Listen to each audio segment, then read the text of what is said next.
Cheers to everyone for watching. My name is Mitchell. You're watching the Stereo Picture Society. This is the channel where I review Canadian music and albums. And today we're going to be doing a special top 10 list of the Polaris Music Prize shortlist for 2018. I'm here with my Costco cookie, white macadamia nut, by the way. I'm here with my indigo blanket.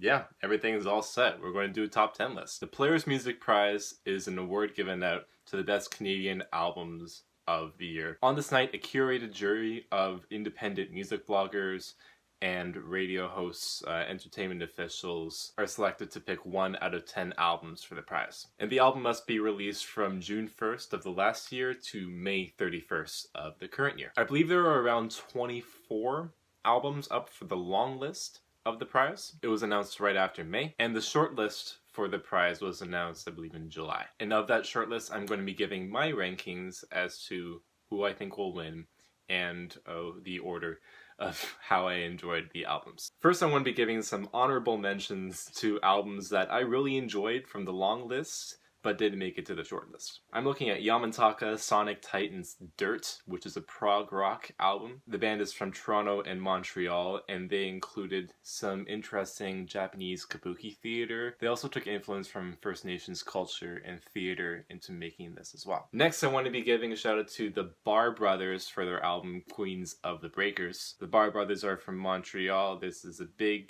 now big folk rock band. And if you're into folk rock and interesting folk instrumentation, if you're into harp, oh man, if you're into harp, then you should listen to this album. Next, I want to be giving a shout out to Terra Lightfoot for her album New Mistakes. She is from Hamilton, Ontario, and her backing band had put out an amazing rock album that really revives some blues rock, some like old school stuff. And she has a lovely, low, husky voice that I really love. And I thought she wrote some really excellent songs and performed them really well on this record. And I can't wait to see all these artists, really, and what they will bring next into the future. So yeah, here we go, top 10. At number 10 is Weave's new album, Wide Open. Weaves is an alternative rock band from Toronto. They were nominated last year for their debut album, and they also performed at the gala with a new song that appears on this record, featuring Tanya Tagaq, who was a former Polaris Music Prize winner as well. Now, I can easily understand why Weaves would be a familiar pick and why they would go into the shortlist, but after listening to this album, I was really, frankly, annoyed with it. Frankly, the most annoying thing on this record is the lead singer Jasmine Burke's voice. It's really yelpy, very breathy, and yeah, intentionally trying to break when she's singing. And I don't know, it doesn't feel like the band is supporting that characteristic in her voice. There are a couple songs on here that I can stomach, such as the title track and the 2 with Tanya Tagaq. But it's still an interesting record, and if you're into alternative rock, I would give a couple of tracks a try, but not the whole thing. I know I'm shutting a lot of people off with my opinion about this, but I honestly didn't like the voice. And I'm okay with voices that are an acquired taste. And frankly, a lot of them are some of my favorite singer-songwriters ever. Joanna Newsom, John Darnielle, Mark Kozlik, Bjork, Andy Schaaf even. It's good if you have characteristics and acquired taste in the voice, and a lot of records on here do involve that in their singers. But listening to Weaves just really put me off, and I don't think I would really want to listen to them again unless I had a reason to. Number 9 on this list is Hubert Lenoir with his album Darlene. Hubert is a singer-songwriter from Quebec City, and this is pretty much a sweet glam rock record. Hubert definitely takes a lot of influence from bands on this album, such as The Arcade Fire, Mars Volta, David Bowie, not to mention a lot of influence from like the Brothers era Black Keys. Even though most of this album is in French, I thought this was a really easy album to get the feeling for. And I even think it's a good album if you want to be learning French to listen to the lyrics on here, because I feel like they're a little bit more easy on the spectrum and light to understand and get used to. Hubert has a really interesting and sweet tenor on this album. There are a lot of saxophones that pop up, a lot of drums and sweet guitar melodies. But halfway through this album, Hubert gets into doing instrumentals. And I really liked the songs that came in the first half of the album. So when I listened to the instrumentals, I was pretty much just thrown off. I got the feeling of inconsistency with the record, and I wished for more of the vocals. So that's why Hubert is number 9 on this list. Because I thought like he could have done a lot more exploring with kind of song and melody structure for his voice.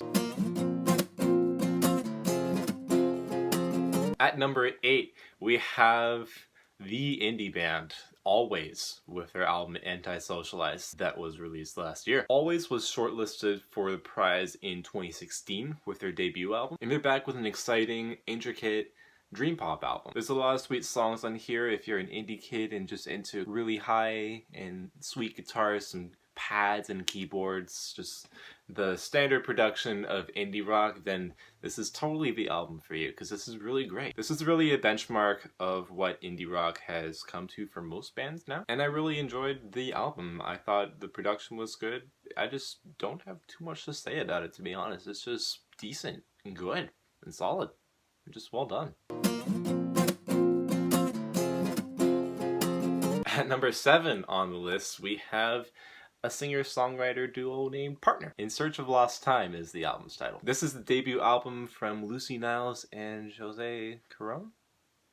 They're originally from Sackville, New Brunswick, but recently moved to just down the road, Windsor, Ontario. And they're here with a really interesting rock album. This is really a 90s rock revival album. I think Partner did a really good job of taking the best influences from 90s pop rock and putting them into their songs. There's not really a dull moment on here that I didn't like or felt concerned with. There's a few tracks on here that deal with queer love and queer relationship, which I really give a thumbs up for. And I really like the interesting little skits on here. There are some phone call skits that are interlaced throughout the songs on the record, which makes it an 18 or 19 track album that comes down to around 40 minutes. And I thought it was interesting that they did this for a rock record and took that influence from 90s to 2000s hip-hop albums and used it for this record. You don't hear that on a lot of rock records, so it made for a really interesting and frankly sweet album to listen to.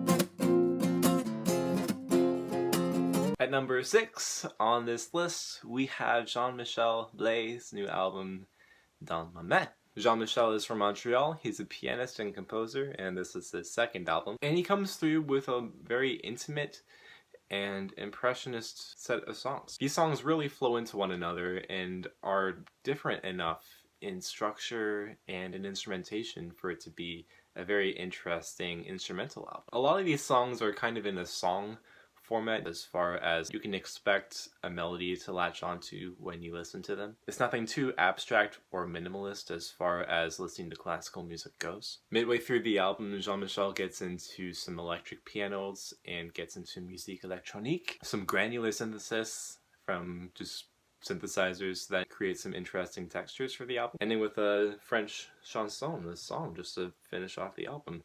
And I thought it was just an interesting instrumental record to listen to. I liked the experience from the record, and I liked how every track had its own flavor to it. And I think moving forward into this list, this will be a trend where every album has a different flavor for each track. Number 5 on this list is a dude that goes by Pierre Kwenders, and his album is MAKANDA, At the End of Space, the Beginning of Time. Yes, I said that right. Yeah. Pierre is the stage name for Jose Louis Modabi, and he is a Congolese Canadian from Montreal. This is a really sweet and vibrant hip-hop fusion album, taking influence from jazz and Afrobeat and dub as well. Some dub, a lot of dub. Pierre was longlisted in 2015 as well. I thought this was a nice, smooth listen with a lot of interesting beats, a lot of stuff for your oral soundscape to capture. The percussion on here was really interesting. The time signatures were one of the most interesting parts. I really loved how Pierre was able to rap on these time signatures that you wouldn't really hear for a hip-hop album. I also loved the mix of language on this record. Not only does Pierre rap in French and English, but he also raps in 2 native Congolese languages as well. So it's not really a record to get into lyrically, it's more sonically. And I think if you're looking for a well-constructed songs with a laid-back attitude and just good vibes only, this is the record. I think Pierre really came through with an interesting experience, and I'm glad that I listened to it.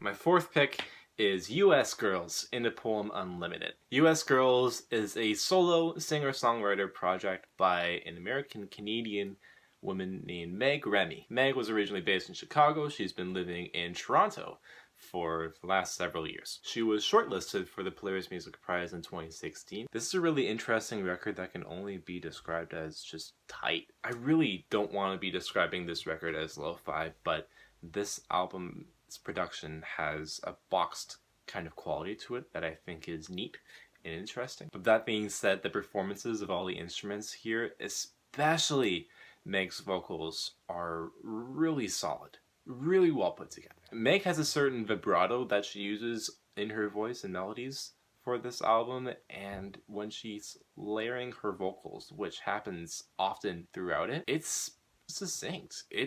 The waves are there. You hear the vibrato on everything. I really like the saxophones and the percussion on this album as well. And the lyrics are kind of cryptic to get to, but I get a lot of revolutions around feminism, a lot of different thematic stuff that she wanted to talk about. And it's a really dense listen, and one that I really liked to go back to from time to time since she released it in February. It's definitely a really great pop rock album that really covers the bases of what I'm looking for. And I can't wait to hear what kind of different art rock piece Meg is going to come up with next. Okay, top 3. At number 3 on this list is Daniel Caesar's new album, Freudian. Daniel Caesar, Danny, is the dude. He's the dude. He's so cool. Daniel is this really sweet, crisp, clear R&B singer. And this is a really well put together, crystal clear, lush, contemporary R&B album. It features some influence and elements from some acoustic music, some gospel, some jazz. There's a lot of features on here for a debut album, but Daniel really still holds his own throughout it. So giving a shout out to Charlotte Day Wilson, Sid, H.E.R., her, let's see, Kali Uchis, and Bad Bad Not Good. And I want to give a special shout out to his musical director and keyboardist, Matthew Burnett. There are lots of really sweet hits on here, like Blessed and Get You. We Found Love is really awesome. That was the first one that I heard from him. There's not a dull spot on this album that I can think of. I really can't wait to hear what Danny has in store next. And I think this is a really great album to listen to if you haven't already. At number 2 on this list is Jeremy Dutcher's album, Wolastoqiyik, Lintuwakonawa. It's a tough name. It turned me off from listening to the record at first, but was I ever wrong on not wanting to listen to this album? Jeremy Dutcher is a member of the Quenders First Nation in New Brunswick. He is a classically trained tenor, singer, and piano player, and composer. And throughout this album are interpretations of Aboriginal Wolastoqiyik songs that his ancestors had passed down, but the songs aren't being passed down to other members of his tribe, so he wanted to revive that and bring it back. This is one of those albums that I don't know how anybody found this, because Jeremy doesn't have a label, but I think I can say for anybody that's listened to this that we're all really glad that this album is here. Not only does Jeremy sound super grand, super atmospheric, and just earthly, really, when he's singing, but throughout this album are the original field recordings that Jeremy had based his interpretations off of. And I really love this mixture of recording formats on here. It makes for a listen that's both intimate and grand, that is so awe-inspiring and jaw-dropping when I had listened to it, that it made for a really complex mixture of emotions. I also really like the revolving instrumentation that comes through on this album. It's mostly centered around Jeremy's piano and voice, which he plays at the same time.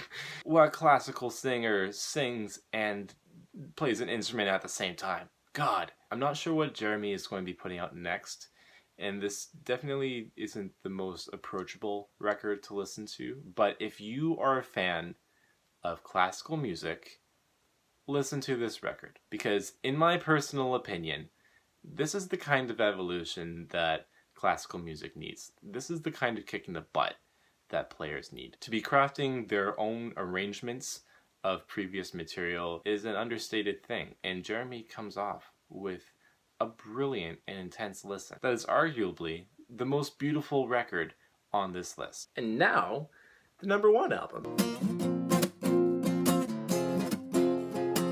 My number one record is the Snottynosed Res Kids album, The Average Savage. Just like Jeremy's album in a couple of ways, do not be misled by this rap duo's group name. If you're a mom, if you're like, you know, you don't want to see somebody named Snottynosed Res Kids, please give this album a listen before you judge them.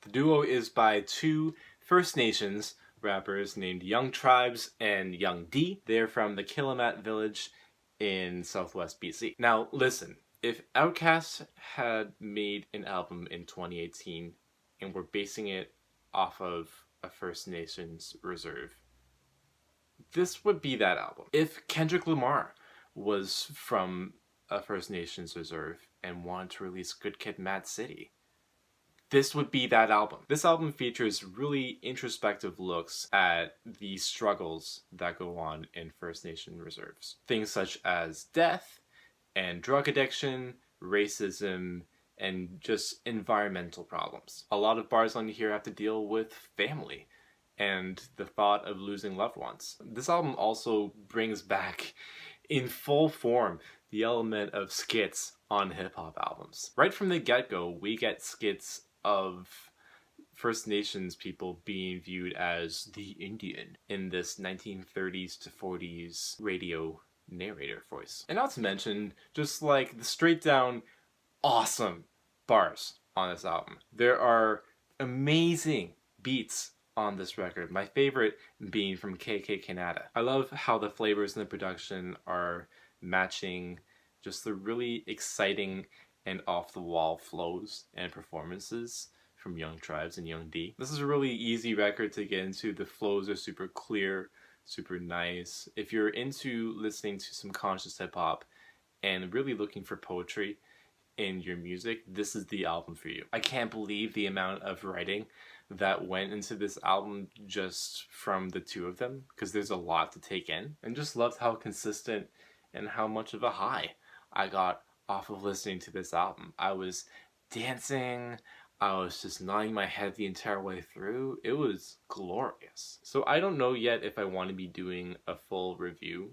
of this record or not, but I definitely want to keep my ear out to the Snottynosed Res Kids and see what kind of work they're going to be doing, because they're super exciting, they're super fun, they're interesting, insightful, they're great rappers, and I think that they will win the Polaris Music Prize for 2018. So there you go, that's my list.